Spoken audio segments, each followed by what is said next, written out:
Good morning मेरे class 10th के प्यारे बगल लोग, कैसे हैं आप लोग। आशा करते हैं कि आप लोग ठीक होंगे और मन लगा के पढ़ाई कर रहे होंगे।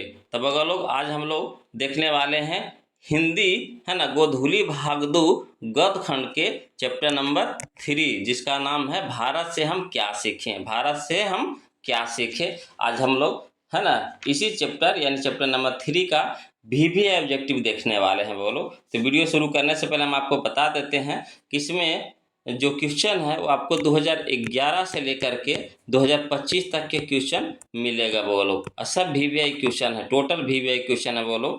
इस बार इस चैप्टर से आपको 2 से 3 नंबर का क्वेश्चन रहेगा, है ना। इस बार इस चैप्टर से 2 से 3 नंबर का क्वेश्चन रहेगा, तो ध्यान से इसको पढ़िएगा बोलो और समझिएगा, है ना। कोशिश कीजिएगा, रटिएगा नहीं, है ना। समझने का प्रयास कीजिएगा, रटिएगा नहीं बोलो। रटने से कोई चीज़ याद नहीं होता है ना। समझिएगा, सुनिएगा, समझिएगा, ऑटोमेटिक याद हो जाएगा। तो चलिए बोलो, वीडियो को शुरू करते हैं। ध्यान से देखिएगा, है ना। आप कोशिश कीजिए बोलो कि अगर वीडियो जब भी शुरू करिए ऑब्जेक्टिव, तो पहले उस चैप्टर को, जिस चैप्टर का वीडियो आपको तैयारी करना है, पढ़ना है, तो उस चैप्टर को पहले आप बुक से पढ़ लीजिए, है ना। उस चैप्टर को अच्छी तरह से बुक से पढ़ लीजिए, उसके बाद ऑब्जेक्टिव बनाना चालू कीजिए। देखिए ऑटोमेटिक आपको 60 से 70% ऑब्जेक्टिव आप मार दीजिएगा। 60 से 70% आप खुद अगर बुक अच्छा से पढ़ लेते हैं तो ऑटोमेटिक मार दीजिएगा, है ना। तो कोशिश कीजिए वो लोग, कैसा ही करिए। और उसमें जो लेखक परिचय दिया रहता है ना, उसको याद कर लीजिए, समझ लीजिए अच्छी तरह से। और जो भी कहानी रहता है, भाषण है या फिर निबंध है, जो भी है, उसको अच्छी तरह से देख लीजिए चैप्टर को। चलिए क्वेश्चन नंबर फर्स्ट देखते हैं बोलो। कहता है क्वेश्चन नंबर फर्स्ट कि लैटिन कवि वर्जिल पर, है ना, किसने एक बड़ी अच्छी कविता लिखी थी। लैटिन कवि वर्जिल पर किसने एक बड़ी अच्छी कविता लिखी थी। तो कौन लिखे थे बोलो, तो अंग्रेज कवि, है ना, टेनिसन ने लिखे थे। अंग्रेज कवि टेनिसन ने, है ना। ऑप्शन नंबर ए हमारा सही हो जाएगा। 2024 में पूछा था बोलो। देखिए कहता है क्वेश्चन नंबर 2 कि टेनिसन किस भाषा के कवि थे। टेनिसन किस भाषा के कवि थे। तो जाहिर सी बात है कि जब पहला क्वेश्चन में वो अंग्रेज कवि थे, है ना, यहाँ पे क्या दिया हुआ है, अंग्रेज कवि, तो कहाँ के किस भाषा के रहेंगे, तो अंग्रेजी के रहेंगे, है कि ना। जैसी अंग्रेज है तो कौन सा भाषा के रहेंगे बोलो, तो अंग्रेजी भाषा के रहेंगे, यानी ऑप्शन नंबर सी हमारा सही हो जाएगा। देखिए एक ही क्वेश्चन से 2 क्वेश्चन यहाँ क्लियर हो गया। और देखिए 2024 में पूछा है, वो फर्स्ट सिटिंग में, वो सेकेंड सिटिंग में पूछा है। देखिए कहता है क्वेश्चन नंबर 3, देखिएगा बोलो, बहुत अच्छा क्वेश्चन है। कहता है कि मैक्स मूलर का जन्म आधुनिक जर्मनी के किस नगर में हुआ था। मैक्स मूलर का जन्म आधुनिक जर्मनी के किस नगर में हुआ था। तो हुआ था बोलो डेसाऊ, है ना, डेसाऊ नगर में हुआ था। ऑप्शन नंबर ए हो जाएगा डेसाऊ। चलिए क्वेश्चन नंबर 4 देखिए। कहता है भारत किसकी भूमि है। भारत किसकी भूमि है। तो भारत है बोलो ब्राह्मण या फिर कहिए वैदिक धर्म की। ब्राह्मण या फिर कहिए वैदिक धर्म की। ऑप्शन नंबर बी हमारा सही हो जाएगा। चलिए क्वेश्चन नंबर 5 देखिए। कहता है मेघदूत नामक पुस्तक का अनुवाद मैक्स मूलर ने किस भाषा में किया। मेघदूत नामक पुस्तक का अनुवाद मैक्स मूलर ने किस भाषा में किया। तो जर्मन भाषा में किए थे वो लोग। ऑप्शन नंबर डी हो जाएगा जर्मन भाषा में। चलिए क्वेश्चन नंबर 6 देखिए। क्वेश्चन नंबर 6 देखिए। कहता है क्वेश्चन नंबर 6 कि मैक्स मूलर को वेदांतियों का वेदांती किसने कहा। मैक्स मूलर को वेदांतियों का वेदांती किसने कहा। तो स्वामी विवेकानंद, है ना, Swami Vivekananda. Option number B हमारा सही हो जाएगा। चलिए क्वेश्चन नंबर 7 देखिए। कहता है संस्कृत भाषा और यूरोपियन भाषा का तुलनात्मक व्याख्यान किसने दिया। संस्कृत भाषा और यूरोपियन भाषा का तुलनात्मक व्याख्यान किसने दिया। तो इसका सही ऑप्शन हो जाएगा हमारा ऑप्शन नंबर ए हो जाएगा मैक्स मूलर ने, है ना, मैक्स मूलर ने। चलिए क्वेश्चन नंबर 8 देखते हैं बोलो। कहता है, देखिए बोलो क्वेश्चन नंबर 8 कहता है कि महारानी विक्टोरिया ने नाइट की उपाधि प्रदान की। महारानी विक्टोरिया ने नाइट की उपाधि प्रदान की। तो किनको बोलो, तो मैक्स मूलर को, है ना, मैक्स मूलर को प्रदान की थी। कौन, महारानी विक्टोरिया ने। कौन सा उपाधि, तो नाइट की उपाधि। ऑप्शन नंबर ए हमारा सही हो जाएगा। चलिए क्वेश्चन नंबर हम लोग 9 देखते हैं। कहता है कंठ और केन उपनिषद का अनुवाद मैक्स मूलर ने किस भाषा में किया? तो इसका सही ऑप्शन हो जाएगा हमारा ऑप्शन नंबर सी हो जाएगा, जर्मन में, है ना, जर्मन भाषा में। चलिए क्वेश्चन नंबर 10 देखिए, कहता है लिपजिंग विश्वविद्यालय में मैक्स मूलर ने किस भाषा का अध्ययन किया? तो किए थे वो लोग संस्कृत का। लिपजिंग विश्वविद्यालय में किस भाषा का अध्ययन किए थे? तो संस्कृत का। ऑप्शन नंबर सी हमारा सही हो जाएगा। चलिए क्वेश्चन नंबर हम लोग 11 देखते हैं वो लोग। देखिए कहता है क्वेश्चन नंबर 11 कि यूनान व रोम के संपूर्ण साहित्य से कहीं अधिक विशाल है। क्या है वो लोग? तो संस्कृत भाषा और साहित्य। ऑप्शन नंबर ए हमारा सही हो जाएगा। चलिए क्वेश्चन नंबर 12 देखिए, कहता है जनरल कनिंघम का संबंध किससे है? जनरल कनिंघम का संबंध किससे है? तो यह है वो लोग आपका पुरातत्व से। किससे है? पुरातत्व से। ऑप्शन नंबर सी हमारा सही हो जाएगा। चलिए क्वेश्चन नंबर हम लोग 13 देखिए, कहता है 172 दारिस नामक सोने के सिक्का का घड़ा कहाँ मिला था? 172 दारिस नामक सोने के सिक्का का घड़ा कहाँ मिला था? तो ये मिला था वो लोग वाराणसी में। ऑप्शन नंबर सी हो जाएगा, वाराणसी, है ना। चलिए क्वेश्चन नंबर हम लोग 14 देखते हैं वो लोग, ध्यान से देखिएगा। क्वेश्चन नंबर 14 कहता है कि नालंदा विश्वविद्यालय कहाँ पर स्थित है? नालंदा विश्वविद्यालय कहाँ पर स्थित है?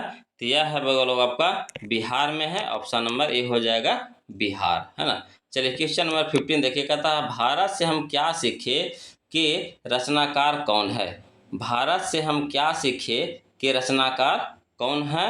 तो रचनाकार है वो लोग कौन है? तो मैक्स मूलर है। ऑप्शन नंबर बी हो जाएगा, मैक्स मूलर। चलिए क्वेश्चन नंबर हम लोग 16 देखते हैं, कहता है नृवंश विद्या का संबंध किससे है? नृवंश विद्या का संबंध किससे है? तो मानव विज्ञान से है। ऑप्शन नंबर सी हो जाएगा, मानव विज्ञान से, है ना। चलिए क्वेश्चन नंबर हम लोग 17 देखते हैं वो लोग, कहता है क्वेश्चन नंबर 17 कि वारेन हेस्टिंगस था। वारेन हेस्टिंगस था, क्या था? तो भारत का गवर्नर जनरल, है ना, भारत का governor general. Option number A हमारा सही हो जाएगा। चलिए क्वेश्चन नंबर 18 देखिए, कहता है दारिश क्या है? दारिश क्या है? तो दारिश है वो लोग सोने की प्राचीन कालीन सिक्का। सोने की प्राचीन कालीन सिक्का है। ऑप्शन नंबर बी हो जाएगा सही। चलिए क्वेश्चन नंबर हम लोग 19 देखते हैं वो लोग, कहता है क्वेश्चन नंबर 19 कि प्लेटो का संबंध किस देश से है? प्लेटो का संबंध किस देश से है? तो यूनान से है वो लोग। ऑप्शन नंबर डी हो जाएगा, यूनान, है ना। चलिए क्वेश्चन नंबर 20 देखिए, कहता है शाहनामा का रचना काल है। शाहनामा का रचना काल है तो, है ना, 10वीं 11वीं सदी। 10वीं 11वीं सदी। ऑप्शन नंबर बी हमारा सही हो जाएगा। चलिए कहता है क्वेश्चन नंबर हम लोग 21 देखते हैं कि मुंडा किस देश की जाति है? मुंडा किस देश की जाति है? तो भारत की है वो लोग। ऑप्शन नंबर डी हो जाएगा, भारत, है ना। चलिए क्वेश्चन नंबर हम लोग 22 देखते हैं, कहता है क्वेश्चन नंबर 22 कि संस्कृत का अग्नि शब्द लैटिन में किस रूप में मिलता है? संस्कृत का अग्नि शब्द लैटिन में किस रूप में मिलता है? तो यह है वो लोग आपका, है ना, ओगनिस, है ना, ओगनिस। ऑप्शन नंबर डी हो जाएगा, ओगनिस, है ना, ओगनिस। चलिए क्वेश्चन नंबर 23 देखिए, कहता है सर विलियम जोन्स ने भारत की यात्रा कब की थी?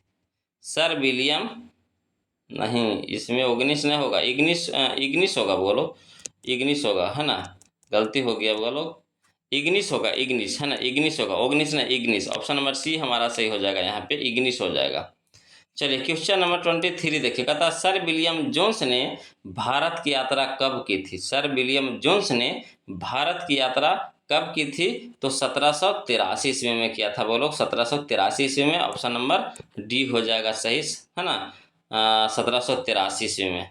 चलिए क्वेश्चन नंबर हम लोग 24 देखते हैं वो लोग। क्वेश्चन नंबर 24 देखिए, कहता है कि भारत से हम क्या सीखे पाठ में नए सिकंदर विशेषण किसके लिए प्रयुक्त हुआ है? नए सिकंदर जो विशेषण है किसके लिए प्रयुक्त हुआ है?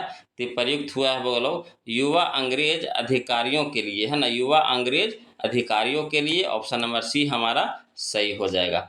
चलिए क्वेश्चन नंबर 25 देखते हैं वो लोग, कहता है हरकस क्या थे? हरकस क्या थे?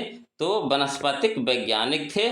ऑप्शन नंबर डी हो जाएगा वनस्पतिक वैज्ञानिक, है ना। चलिए क्वेश्चन नंबर हम लोग 26 देखते हैं। बोलो, कहता है स्वामी विवेकानंद ने वेदांतियों का वेदांती किसे कहा है। स्वामी विवेकानंद ने वेदांतियों का वेदांती किसे कहा है। तो इसका हम ऑप्शन दे रहे हैं, बोलो घबराइएगा नहीं, है ना। तो मैक्स मूलर को कहा है, बोलो मैक्स मूलर को। ऑप्शन नंबर सी हमारा सही हो जाएगा। चलिए क्वेश्चन नंबर हम लोग 27 देखते हैं। कहता है मैक्स मूलर ने खाली स्थान वर्ष की अवस्था में लिप्सिंग विश्वविद्यालय में संस्कृत का अध्ययन प्रारंभ किया था। मतलब जब मैक्स मूलर लिप्सिंग विश्वविद्यालय में संस्कृत का अध्ययन करने गए थे तो कितने साल के थे। तो वो लोग 18 साल के थे। कितने साल के थे, 18 साल के। ऑप्शन नंबर डी हो जाएगा। चलिए क्वेश्चन नंबर 28 देखिए। कहता है पारसियों, है ना, पारसियों के धर्म का क्या नाम है। पारसियों के धर्म का क्या नाम है। तो है ना जरथुष्ट्र, जरथुष्ट्र। ऑप्शन नंबर डी हमारा सही हो जाएगा। चलिए क्वेश्चन नंबर 29 देखते हैं। वो लोग ये भी बहुत अच्छा क्वेश्चन है। क्वेश्चन नंबर 29 कहता है कि मैक्स मूलर का जन्म कब हुआ। मैक्स मूलर का जन्म कब हुआ। तो हुआ था 6 दिसंबर 1823 को। ऑप्शन नंबर डी हमारा सही हो जाएगा, 6 दिसंबर 1823 को, है ना। चलिए क्वेश्चन नंबर 30 देखिएगा। था मैक्स मूलर का जन्म कहाँ हुआ। मैक्स मूलर का जन्म कहाँ हुआ। तो हुआ था वो लोग आपका डेसाऊ, जो जर्मनी में पड़ता है, डेसाऊ जर्मनी, है ना। ऑप्शन नंबर बी हमारा सही हो जाएगा। चलिए क्वेश्चन नंबर हम लोग 31 देखते हैं। कहता मैक्स मूलर के पिता का नाम क्या था। मैक्स मूलर के पिता का नाम क्या था। तो पिता का नाम था बगलो, है ना, विल्हेम विल्हेम मूलर, है ना, Wilhelm Müller. Option number A हमारा सही हो जाएगा। चलिए क्वेश्चन नंबर हम लोग 32 देखते हैं। बोलो क्वेश्चन नंबर 32 देखते हैं। देखिए कहता है नालंदा विश्वविद्यालय की स्थापना किसने किया था। नालंदा विश्वविद्यालय की स्थापना किसने किया था। तो कुमारगुप्त ने। ऑप्शन नंबर ए हमारा सही हो जाएगा, कुमारगुप्त, है ना। चलिए क्वेश्चन नंबर 33 देखिए। कहता है कौन प्राचीनतम भाषा है। कौन प्राचीनतम भाषा है। तो प्राचीनतम भाषा में आता है वो लोग संस्कृत आता है। ऑप्शन नंबर सी हमारा हो जाएगा सही, संस्कृत, है ना। चलिए क्वेश्चन नंबर हम लोग 34 देखते हैं। बोलो क्वेश्चन नंबर 34 देखते हैं। देखिए कहता है कि मैक्स मूलर की मृत्यु कब हुई। मैक्स मूलर की मृत्यु कब हुई। तो 28 अक्टूबर 1900 ईस्वी को, है ना। 28 अक्टूबर 1900 ईस्वी को। ऑप्शन नंबर डी हमारा सही हो जाएगा। चलिए क्वेश्चन नंबर 35 देखिए। कहता है किसके अध्ययन क्षेत्र में भारत के कारण नवजीवन का संचार हो चुका है। किसके अध्ययन क्षेत्र में भारत के कारण नवजीवन का संचार हो चुका है। तो नीति कथा, है ना, नीति कथा। ऑप्शन नंबर बी हमारा सही हो जाएगा, नीति कथा।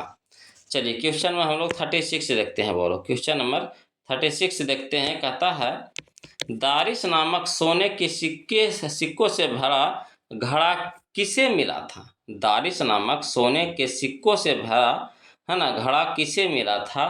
तो मिला था बगलो वारेन हेस्टिंगस को, है ना, वारेन हेस्टिंगस को। ऑप्शन नंबर सी हमारा सही हो जाएगा। चलिए क्वेश्चन नंबर 37 देखिए। कहता है मेघदूत, है ना, मेघदूत का जर्मन में अनुवाद किसने किया। मेघदूत का जर्मन में अनुवाद किसने किया। तो किए थे वो लोग, है ना, मैक्स मूलर ने। ऑप्शन नंबर सी हो जाएगा, मैक्स मूलर। चलिए क्वेश्चन नंबर हम लोग 38 देखते हैं। वो लोग क्वेश्चन नंबर 38 देखते हैं। देखिए कहता है भारत से हम क्या सीखे क्या है। भारत से हम क्या सीखे क्या है। तो यह है वो लोग भाषा है, भाषण है, है ना, भाषण है, भाषण। भारत से हम क्या सीखे क्या है। तो भाषण है ना। चलिए क्वेश्चन नंबर 39 देखिए। कहता है मैक्स मूलर के अनुसार सच्चे भारत के दर्शन कहाँ हो सकते हैं।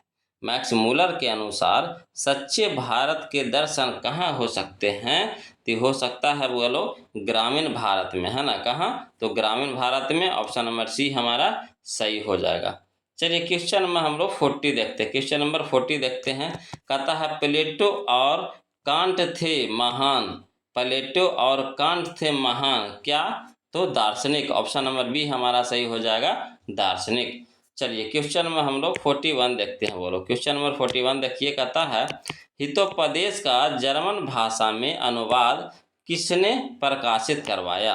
हितोपदेश का जर्मन भाषा में अनुवाद किसने प्रकाशित करवाया? तो करवाया था वो लोग मैक्स मूलर ने। किसने? तो मैक्स मूलर ने। ऑप्शन नंबर बी हमारा सही हो जाएगा, है ना। चलिए क्वेश्चन नंबर हम लोग 42 देखते हैं वो लोग। क्वेश्चन नंबर 42 देखते हैं। देखिए क्वेश्चन नंबर 42 देखिए, वो लोग कहता है मैक्स मूलर ने कालिदास की किस पुस्तक का जर्मन भाषा में अनुवाद किया? मैक्स मूलर ने कालिदास की किस पुस्तक का जर्मन भाषा में अनुवाद किया? तो इसका सही ऑप्शन हो जाएगा हमारा ऑप्शन नंबर सी हो जाएगा, मेघदूत का, है ना, मेघदूत का। चलिए क्वेश्चन नंबर 43 देखिए, कहता दक्षिण भारत में द्रविड़ भाषा परिवार की कौन सी भाषा अधिक प्राचीन है? दक्षिण भारत में द्रविड़ भाषा परिवार की कौन सी भाषा अधिक प्राचीन है? तो ऑप्शन नंबर ए हमारा सही हो जाएगा, तमिल, है ना, तमिल। चलिए क्वेश्चन नंबर 44 देखते हैं। बोलो क्वेश्चन नंबर 44 देखते हैं। बहुत अच्छा क्वेश्चन है। क्वेश्चन नंबर 44 कहता है कि पुरानी, है ना, स्लावोनिक भाषा में चूहे को क्या कहते हैं? है ना, पुरानी स्लावोनिक भाषा में चूहे को क्या कहते हैं? तो चूहे को माइस कहते हैं। ऑप्शन नंबर डी हो जाएगा, माइस, है ना। चलिए क्वेश्चन नंबर 45 देखते हैं। कहता मैक्स मूलर ने सर्वविध संपदा और प्राकृतिक सौंदर्य से परिपूर्ण किस देश को माना है? किस देश को माना है? तो माने हैं बोलो भारत को माने हैं। ऑप्शन नंबर सी हो जाएगा, भारत को, है ना। चलिए क्वेश्चन नंबर 46 देखिए, बोलो कहता है ना, ज्ञातव्य का क्या अर्थ है? ज्ञातव्य का क्या अर्थ है? तो ज्ञातव्य का अर्थ है बोलो जानने योग्य, है ना, जानने योग्य। ऑप्शन नंबर सी हमारा सही हो जाएगा। चलिए क्वेश्चन नंबर हम लोग 47 देखते हैं। बोलो क्वेश्चन नंबर 47 देखते हैं। देखिए कहता है मैक्स मूलर कौन सी भाषा में बाल्यकाल में ही निपुण होकर कविता लिखने लगे थे? मैक्स मूलर कौन सी भाषा में, है ना, बाल्यकाल में ही निपुण होकर कविता लिखने लगे थे? तो लिखने लगे थे वो लोग लैटिन भाषा में। किस भाषा में? तो लैटिन भाषा में। ऑप्शन नंबर बी हो जाएगा।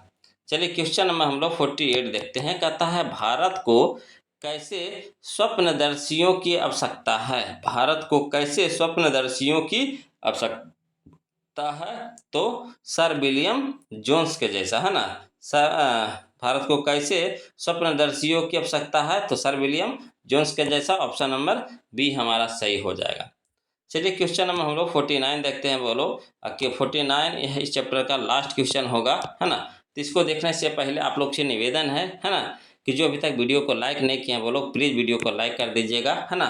चैनल को सब्सक्राइब कर दीजिएगा, जिससे आपको नोटिफिकेशन मिलते रहेगा वो लोग। और जो अभी तक, है ना, कह रहे थे कि अगर आपसे एक बात मैंने पिछले वीडियो में कहा था कि अगर आप मैथ के भी वीडियो ऑब्जेक्टिव, है ना, पढ़ने का इच्छुक है तो प्लीज़ कमेंट कीजिएगा वो लोग। और कमेंट कीजिएगा कि आप किस बुक से पढ़ना चाहते हैं, बुक का नाम भी भेज दीजिएगा तो हमारे लिए और भी अच्छा होगा, है ना। हम उसी से चालू कर देंगे। आप लोग का जो भी राय मशवरा होगा उसी के हिसाब से हम चलेंगे, है ना। हम अपनी मर्जी से नहीं पढ़ाएंगे, आप लोग जो कहिएगा उसी हिसाब से हम पढ़ाएंगे, है ना। तो बुक का भी नाम भेजिएगा और उसी से हम चालू कर देंगे। जो आपको अच्छा लगे, जो आपके लिए फ़ायदेमंद हो, जो आपके लिए सटीक हो, सही हो, है ना, बुक का नाम भेजिएगा कमेंट में, उसी से हम चालू कर देंगे ऑब्जेक्टिव। तो प्लीज़ वीडियो को लाइक कर दीजिएगा वो लोग, इतना तो कर ही सकते हैं आप लोग। तो देखिए क्वेश्चन नंबर 49 देखिए, बोलो बहुत अच्छा क्वेश्चन है। कहता है मैक्स मूलर ने मानव सभ्यता का मूल स्रोत किसे माना है? मैक्स मूलर ने मानव सभ्यता का मूल स्रोत किसे माना है? तो ये माने हैं वो लोग किनको? तो वैदिक तत्व ज्ञान को, वैदिक तत्व ज्ञान को। ऑप्शन नंबर सी हमारा सही हो जाएगा, वैदिक तत्व ज्ञान को। तो आज के लिए इतने रखेंगे वो लोग, फिर मिलते हैं हम लोग अगले वीडियो में। तब तक के लिए जय हिंद।